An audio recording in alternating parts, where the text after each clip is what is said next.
With the recent update and the Lions of the North DLC having come out, a lot of changes did happen to EU4. Like, for example, the English over here now have the nobility estate, which they did not have before. There's other changes like the government reforms, which have been buffed, and a lot of them have been added as well. And not to mention the rebalance to the idea groups is pretty significant too. So what I want to do with this particular run is I want to play England up until the 1700s, and I'll be explaining the new meta when it comes to playing toll, when it comes to playing trade-wise, how to get a lot of money, how to have a strong army. A lot of the things that I'll be talking about today will apply to all nations in the new update, not just the English. And that is why I'm going to make this into a 5-part mini-series, let's call it. It's going to be highly edited, and it's going to include pretty much 300 to 400 years of EU4. So you can see everything from the beginning part, the middle to the end part, including the revolutions and so on. I'm also going to link in the description below my estate, my government reform, and my army composition videos, all updated to the new patch. And I'm also going to link the perspective of the French in case you're interested in seeing the initial war from their perspective rather than from the English perspective. So the very first thing I'm going to talk about is the fact that now that we have the nobility estate, we have the ability to get the +1 monthly military power, as well as eventually we can also get the governing capacity,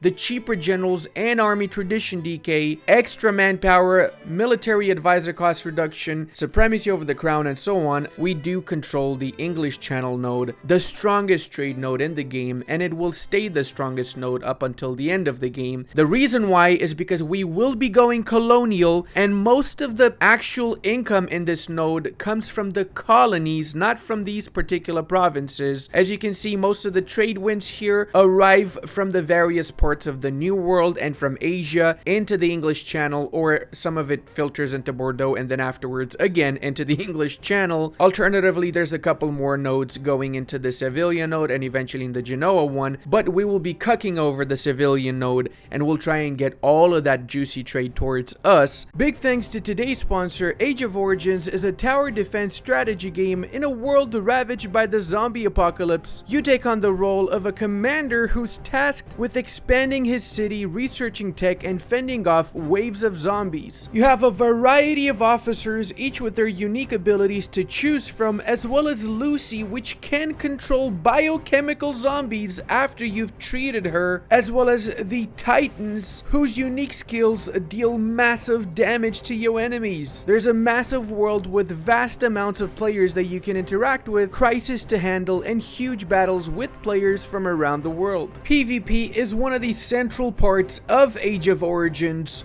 with worldwide battles that include players from different worlds and planets to test your skills against. Hop on your towers and defend against zombie hordes and use the giant cannon defense to get the best score blasting zombies. Use my link below to download the game and you get $60 worth of gifts, so don't miss out and enjoy the battles to the fullest. We can also get our debate from the parliament too, and oh, we got culture conversion cost minus 15%. That is really great for me because I plan on culturally converting some regions here. That's right, boys, that's right. We're going to be making Cornwall English, as we will the Island of Man and all of the Welsh lands. Why am I doing this? Well, I am a scumbag that does not like other cultures around, but most importantly, it's because I prevent separatists from popping off in these provinces, and I prevent future rebellions, especially since I plan on developing all of my country a lot in this playthrough, and I'd rather develop provinces that are English and will never trigger rebellions rather than develop provinces that are not even an accepted culture, like the Highlanders over in the Isle of Man. And as a general note, always convert small culture groups rather than set them up as accepted cultures, because end of the day, you don't have that many accepted culture slots. So if the culture that you have available there is just like a few provinces, convert them to your primary culture. Don't waste your slot. Another thing we're going to be doing is we're going to be deleting the fortifications we have in the mainland of France, and we're doing this because during our war with the French, we do not want to give them any war score. And let's continue with our estates. If you want to see a full rundown of the estates, you can see that if you watch my estates video in the description, because honestly, this is just a very standard starting estate now that we have the nobility estate added to us. One major thing I have to say that is a little bit different is we're going to be giving out the monopoly on wine,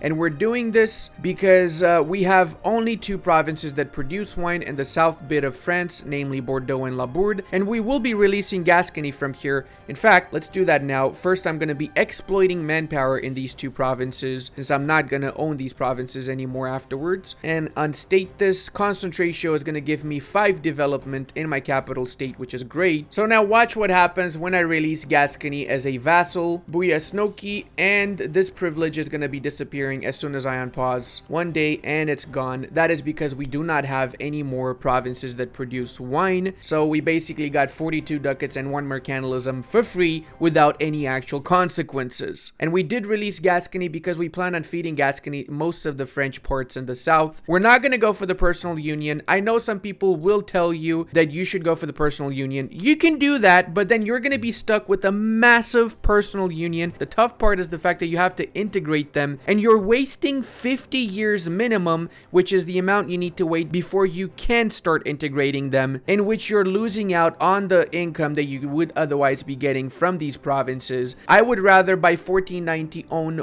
all of the French provinces directly than just start integrating these provinces in 1490. That's 50 years wasted tax income, production, trade income, as well as manpower that you don't have. By releasing vassals, feeding the cores, you get less aggressive expansion, and you can integrate these guys way faster, which in turn means you're getting that income for your country a lot faster also, and you can use it to fuel other expansions around the world. We also get a couple of special advisors that are cheaper for us, like John Fortescue, which is a 50% cheaper Diplo Rep advisor, and John Capgrave. We start with a 000, and that is going to be triggering the English War of the Roses. We want that to trigger, and we want to get rid of Mr. Henry VI here, which is bringing us down, let's face it. I'm also going to be getting the Burger loans, which are 1% loans. So that means for 5 loans here, I'm only paying 0.65 interest. One more thing to note is that you start with a little bit of extra autonomy in the provinces of Maine and Alençon.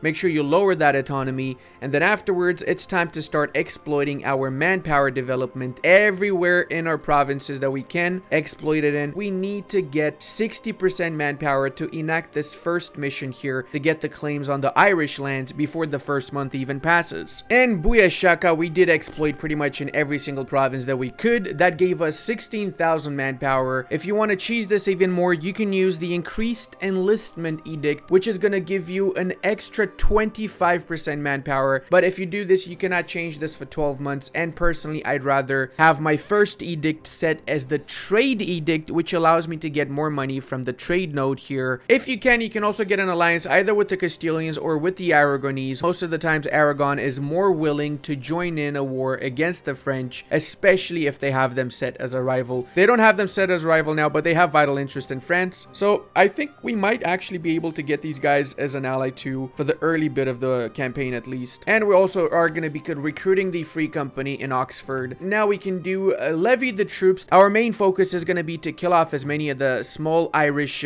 counties as possible before our own civil war starts. And for that matter, we plan on avoiding the war with the French at the beginning until we finish conquering the Irish lands and we finish our civil war. Another reason we delay the initial war with the French is because at the start in 1444, France does have significantly more troops than us, but by focusing on military here and by getting some army tradition from fighting in the Irish lands, we even out the odds. Now, as you guys probably know, the event of Maine will trigger, and that's going to make us end up in a war against the French at the start, which is something we really don't want unless we want to enforce that PU over France. So the easy way of avoiding that war for the time being is simply to just sell the province of Maine or give it away. I prefer to give it away to Provence because Provence has a coronet. That also means that Provence is going to get worse relations with the French, which eventually means that they likely will break their alliance, and it's going to make it easier for me to fight the two nations separately. I don't recommend you give it out to Brittany, because if you give it to Brittany, sure, you can take it back faster,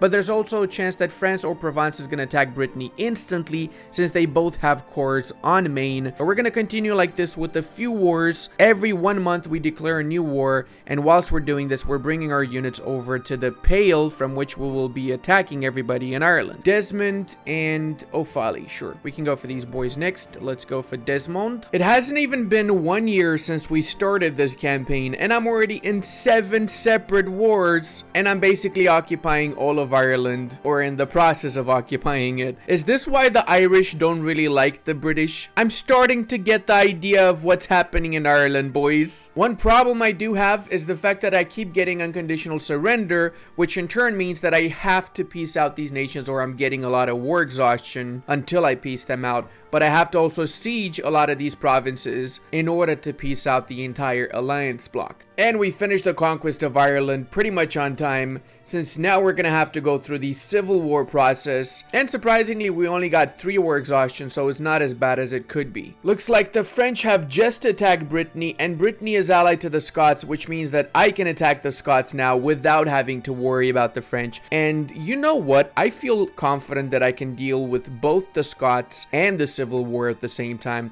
So let's do both. I'm gonna go for the subjugation CB against the Scots because I am struggling with my admin points, and I really want to make sure that I have admin points to get admin tech 5 sooner rather than later. And it's time for the war as well. Let's go with Edward IV because he is a 433 Chad Lord. I did just have 3 beers and a whole bottle of wine a few moments ago because I had dinner. So I might be a little bit tipsy, which means we might do even more culture conversion of the lands around us. I'm also going to be sallying out from the fort in Northumberland so I can support my units. These 2,000 extra troops are going to make the difference between winning and losing that battle. And the last of the Irish folk have been integrated into the greater English nation. That means we can do the mission Conquest of Ireland that offers plus 35% local potatoes produced. Aber unsere Stärken war Pennykurum, boys. Oh, that is really going to come in handy there. 5% professionalism means that we can slacken our recruitment and get some extra manpower. I like how Scotland actually thought that they can defeat me by landing in Cornwall for some reason. Don't they know there's no more Cornish people in Cornwall? It's only English, boys. And we finally restored order in our country. That means we got 1 stability from it, and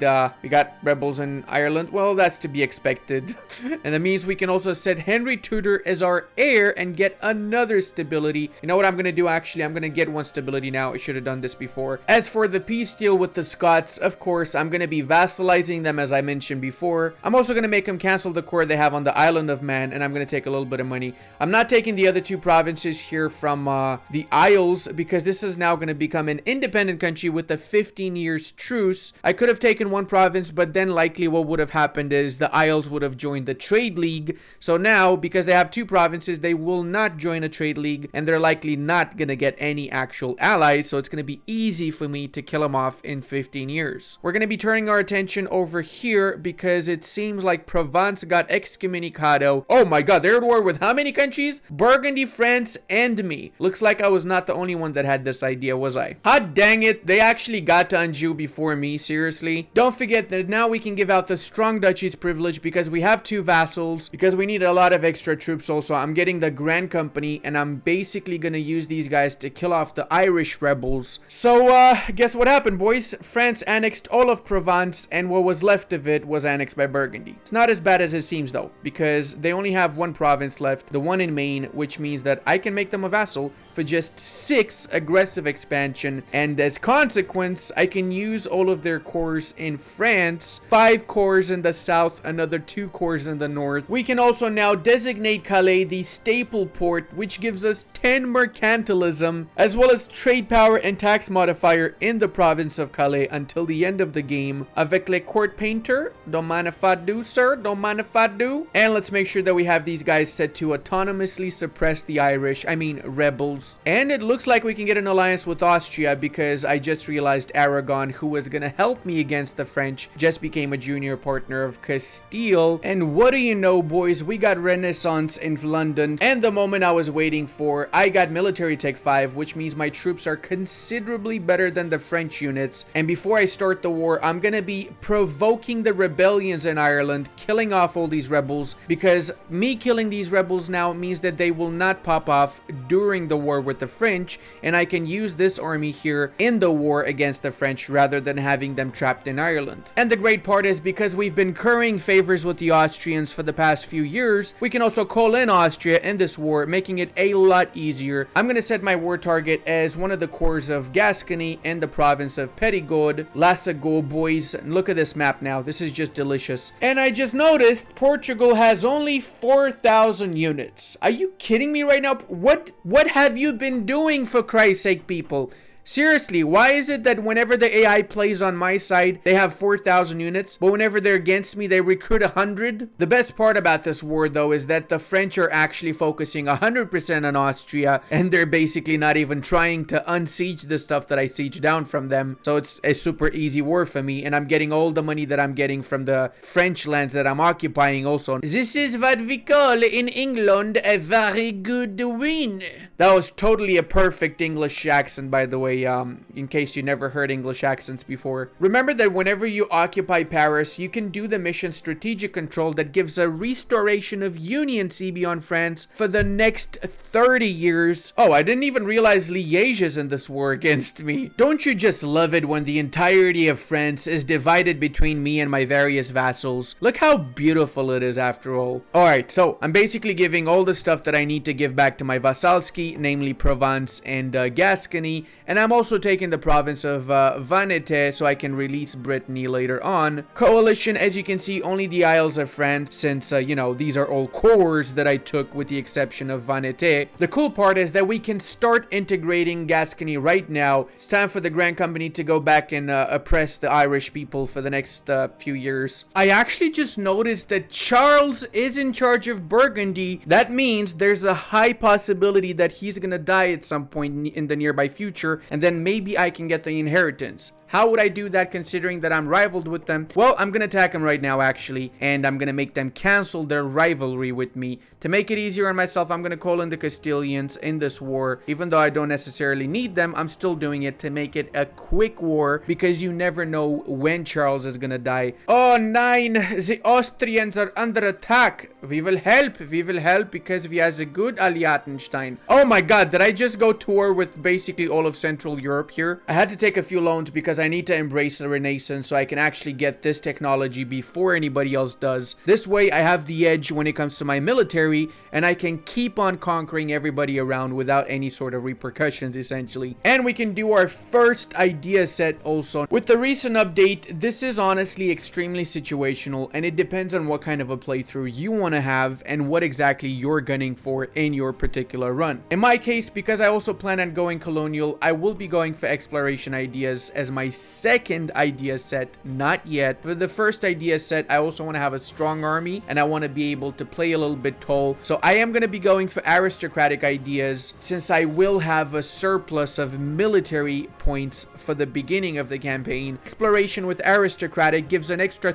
33% national manpower. That policy between exploration and aristocratic gives more than quantity idea gives. So essentially we're getting dev cost reduction as well as manpower plus 15% from aristocratic, army tradition decay, extra diplomats and general cost, cheaper cavalry, autonomy reduction, and then we get the exploration bonuses of being able to get a colonial empire plus 33% manpower. So it's like getting quantity, exploration, and aristocratic from the previous meta all into one set with that particular policy. I think it is definitely the meta for colonial nations especially. I got the war score that I need. I'm going to be taking a few extra provinces compared to what I initially thought I would take. I'm taking Bruges also because Bruges has 26 trade power in my main node of the English Channel, and I'm also taking Picardy so I can connect my lands between Calais and Normandy. Because we're super strong, we can also bully nations into giving us parts of their trade power. So I'm getting trade power in the English Channel node from the Frisians without having to even ask them through a war deal or anything. It's just insane. I'm doing the same from Utrecht here. They're giving me another 13. And also don't forget to always lower the autonomy whenever you can, since autonomy is the death of nations, the graveyard of empires, and that one Turkish guy at the corner of the street that keeps hitting you in the head whenever you pass by and you don't pay the Turkish fee. Ring ring, Isle boys, time to get get back my course here for my beloved Scottish Vasalski. You don't exist, Isles. You don't exist. Come on. I'm not sure what happened in the Teutonic lands, but this truly is disgusting. I mean, what the schnapps, people? Danzig is now Polish. Ducal Prussia exists, as well as the Teutonic lands at the same time. Come on. I believe this also means I can do another mission that gives me claims on the Faroe Islands and all of the Norwegian lands in the North Atlantic, essentially. And it looks like Scotland managed to get Shetland and Orkney via the event that they almost always get, where they can purchase those lands from the Norwegians. And I just saw Sweden actually cucked on over Norway big time. Now, Norway cannot even go from one side of its country to the other. It has to go around the entirety of the Langfjella mountain range. And I know I butchered that name. I'm sorry, Norwegian people. I love you very much. Well, looks like my gamble with Burgundy did not pay off. Feels bad, man. But at least I tried. You know, better try than not try. I guess that's an old ancient saying, right? It was mentioned by Cicero during the first Star Wars engagement in